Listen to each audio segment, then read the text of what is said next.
Well, hello there.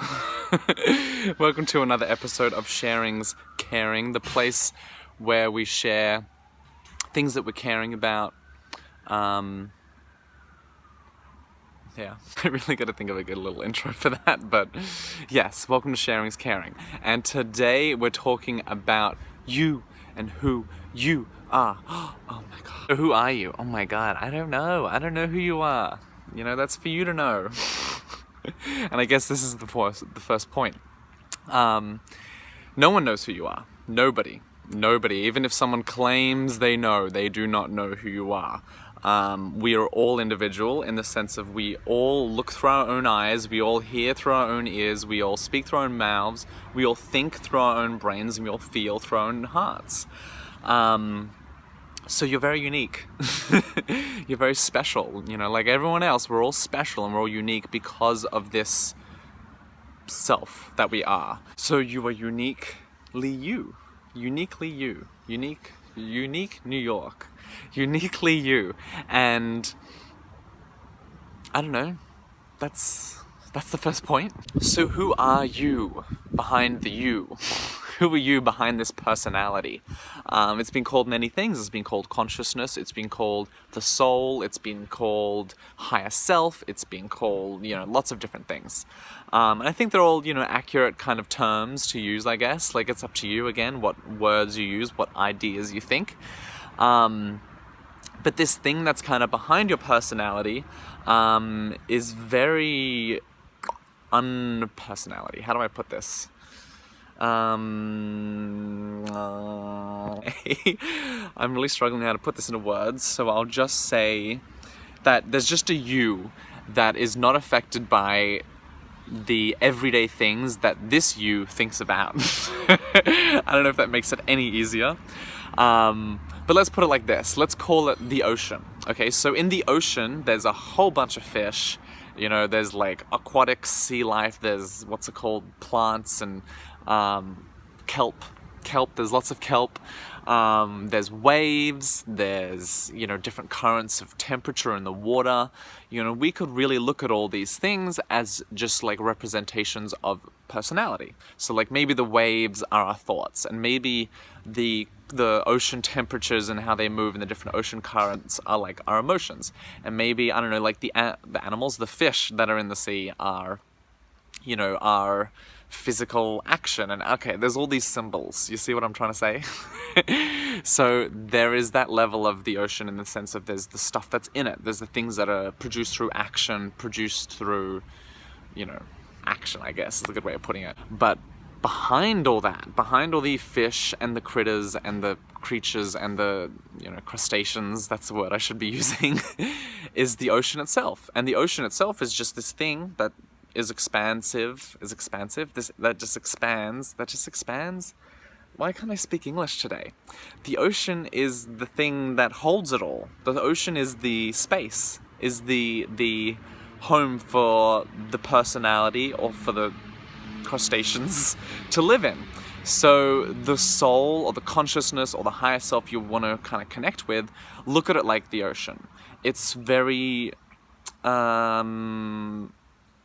non-dualistic. I don't know how to put this in a good way of putting it. It's just open space. What do you think about with open space? There's potential, there's availability. I don't know. I just think that's a good visual image of it, is just that it's open space and it's this, open area for things to exist in. I think that's a good way of putting it. So that's what your consciousness is. That's what your higher self is. I'm not saying it's not thinking and it doesn't have its own mind, because it does in a way. But it's very good to look at it kind of like the ocean, and it is the thing that creates all the thoughts, that creates all the feelings, that creates all the actions, that creates all this kind of thing. It's the channel it flows through. I don't know. I'm trying to think of too many symbols now, and it's probably getting very complicated. So we've worked out that who you are personally, who you are with your thoughts and your feelings and all that, is like the fish in the sea. And, your consciousness, your soul is the sea, is the space for all those things to fill. So let's now go back further. Go back? Why do I keep saying go back? I think I just mean like behind, but like let's go deeper. I like that better.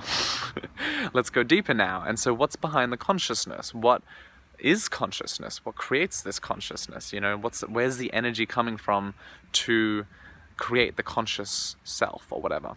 And so that is water. Well, that's what we're going to call water. It's God. It's the universe. It's, you know, source. It's energy. It's whatever you want to call the thing that is all things, I guess.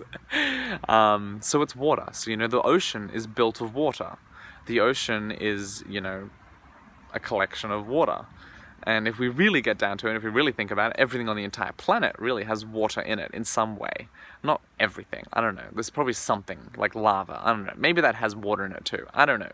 But I know that plants and rocks and the sky and, you know, me and pretty much everything else around has got water in it at some level.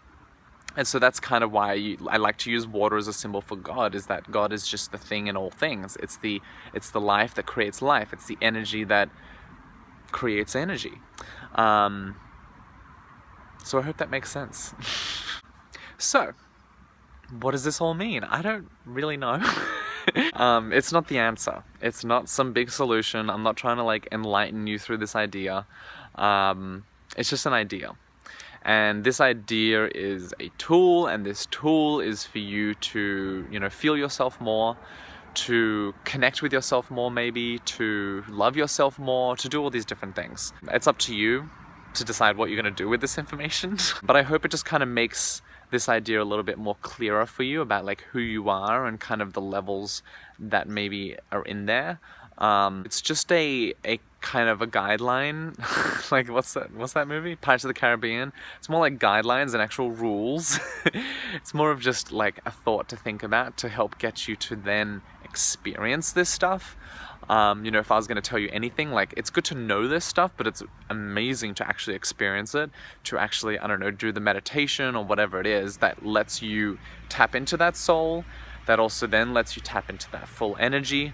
You know, we're always connected to this stuff. I don't want to make it sound like that you need to do this, otherwise you're not connected to it. You're always connected to it, like otherwise you wouldn't live, you wouldn't be alive. You know, it's the stuff that creates life, so you need that stuff. So you're obviously connected to it. But what we're kind of doing here, I guess, on the planet is connecting to it in our personality self, and being fully aware of it and like living it, feeling it as we're living it. That's maybe a better way of putting it. But yeah, so I hope this helps you. I hope this helps you kind of lead you down a new path and kind of opens you up to some new experiences and just kind of eases your mind a little bit about what this all is. You know, I hope this kind of just helps you not think as much and just want to just, oh, okay, so if I'm the ocean, okay, let me feel the ocean. Let's see what it feels like. You know, okay, now that I've felt the ocean, like what's water? You know, this thing that makes up this ocean that I've been connecting to. You know, and kind of use that as a path or an adventure to go down. Sometimes I think I'm crazy, but it's like the most endearing crazy. I'm like, oh, Nick, you're so crazy. I love it. Like I'm very proud of myself. Anyway, I hope that all made sense to you, and I hope you enjoyed it. And I'll do another video in, I don't know how long, couple weeks. Oh my god, I hope not. In a couple days or maybe next week. Talking about something else. Anyway, I love you very much, and I'll speak to you soon. Have a beautiful day. Bye.